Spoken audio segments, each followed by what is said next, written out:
Over the years, I've gotten to drive some pretty cool cars and get to lay down a bunch of lap times in a number of different vehicles, whether they're mine or ones that people lent me. So I'm putting together a new segment. We're going to call it the Lobe Films Hot Lap Leaderboard, where I do 1 warm-up lap, 2 hot laps, and 1 cool-down lap, and see what kind of lap time I could put down on our home track at New York Safety Track. This time, our buddy Dale is going to let me drive his LS3 C6 Corvette that has a BTR Stage 3 cam in it.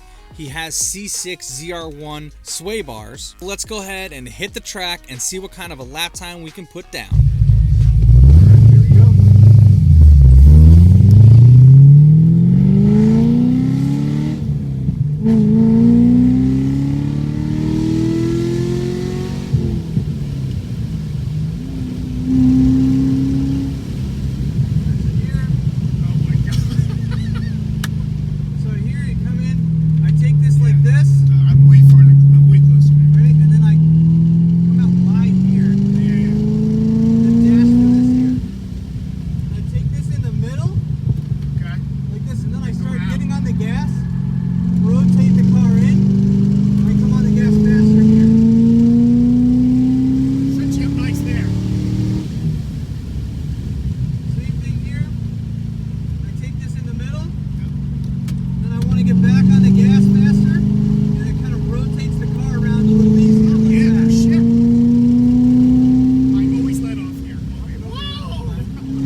couple key takeaways that I got from this car. It has 450 wheel horsepower, which is a lot, but it's a stage 3 cam, which has the power band really high in the rev range. So I really had to wind the car out to utilize all of that power. Whereas in my C5, for example, with our signature low boost films track weapon cam, the power is shifted really low. So coming out of every turn, I'm in the power band no matter how low RPM I'm going, as long as I'm in the correct gear. I'm never out of the power band. So that made a big difference coming out of turns, even though this car probably makes 60 more wheel horsepower than mine does up top, just because of where it is in the power band and the extra displacement. The other limitation that this car had, it only had like 245 wide tires in the front and 305s in the back. So it pushed very, very bad. It was understeering at almost every turn that I was in. It was very hard for me to throttle steer out of it because I couldn't actually get enough grip in the front to do that. Whereas like on my C5, for example, I have 315s all around. I don't have a problem with it at all. The car is actually a little bit more tail happy. It'll oversteer before it understeers, and I kind of like that because I can control it better. He has sway bars in the back. I think maybe getting adjustable end links to make those sway bars a little stiffer in the back could help with the push, but getting better tires in the front and wider tires would help big time. You had me shitting on turn 1 every time. Because I'll tell you, I'm braking way before that. Thing I think the car needs is the cheap budget brake upgrade that we can do to these cars. What I did to mine was get the C6 Z51 caliper bracket, which will allow you to run an inch bigger rotor, but still keeping the same caliper.